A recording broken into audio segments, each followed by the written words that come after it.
Okay,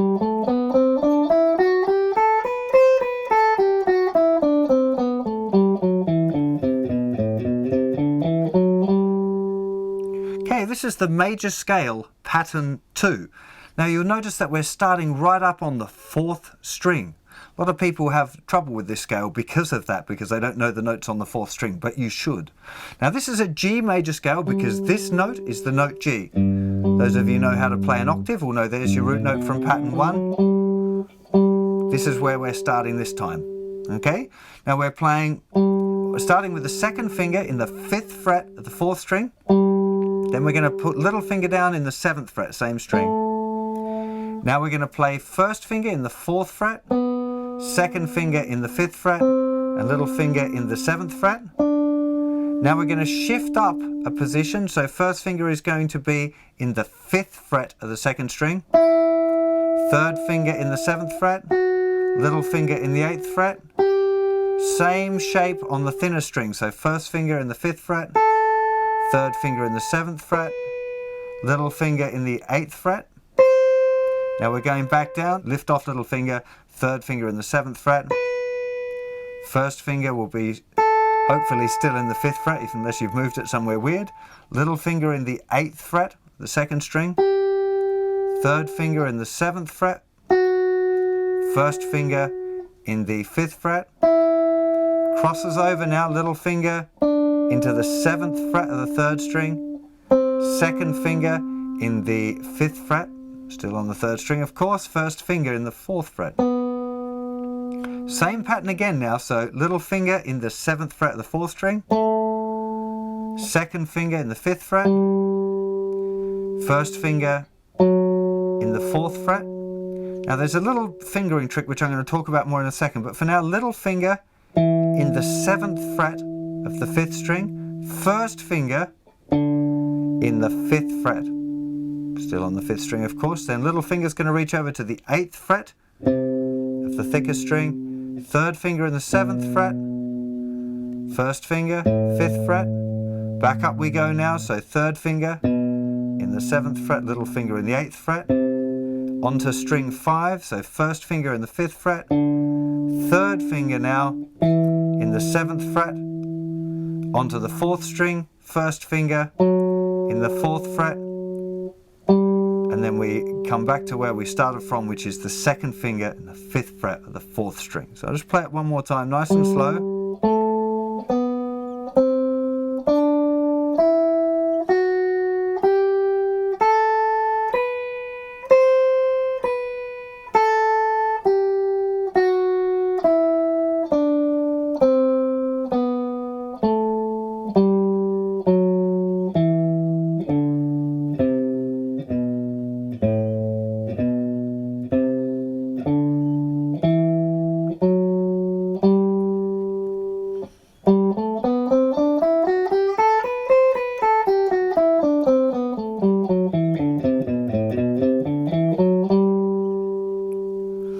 For the most part, this is not a particularly difficult scale, but it does have a couple of little things that you might need to negotiate, technical kind of things. First part, very simple. Actually,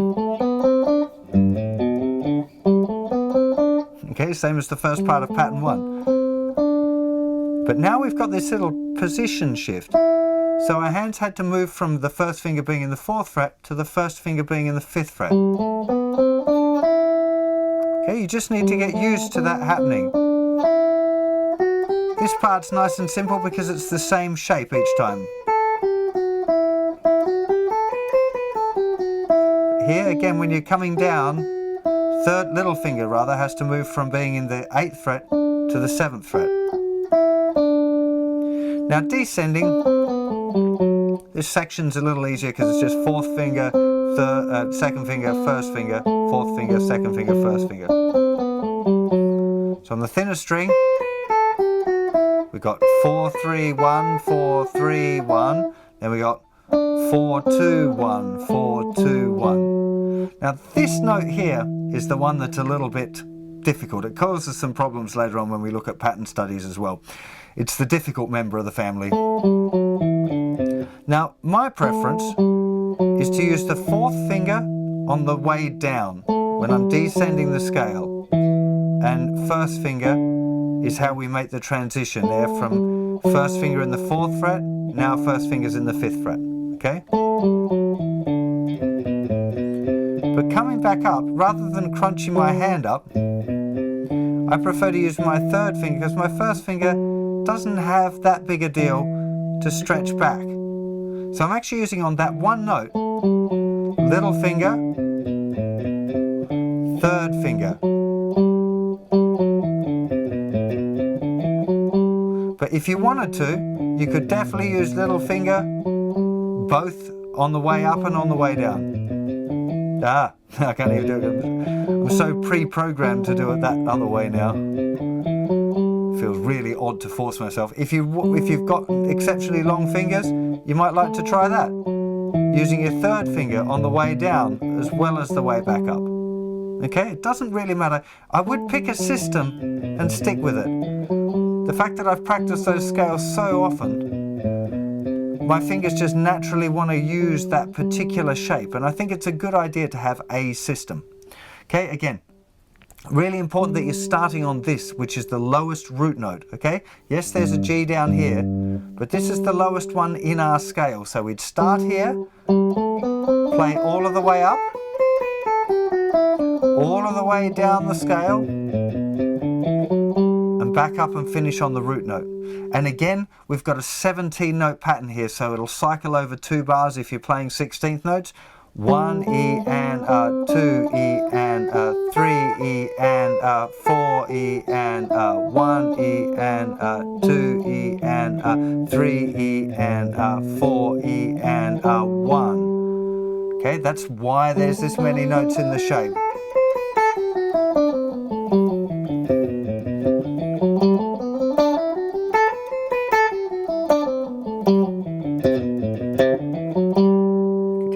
Accenting the first of every 4 there, so you can definitely hear the accent there where it would fall with a metronome. Now, again, let's look at the cage shape. Okay, this is a G chord. It's using a D shape. Okay, use it. The fingering looks a little bit weird, but it is essentially just kind of regular old open D. Okay, but we slide it up there. We're using a bar. There's the root note. So again, try and see that shape when you're practicing the scale. Try and see your way around that shape. Also here. Okay, it's really important that you start to see the scale around that shape. It's a lot easier to remember a chord shape than it is to remember a huge scale shape. So that's part of the reason why we see it. The other part is later on when we're looking for specific chord tones, can be very helpful to have analysed this kind of chord shape. So again, one of the best things you can be doing is play the chord shape, play the scale,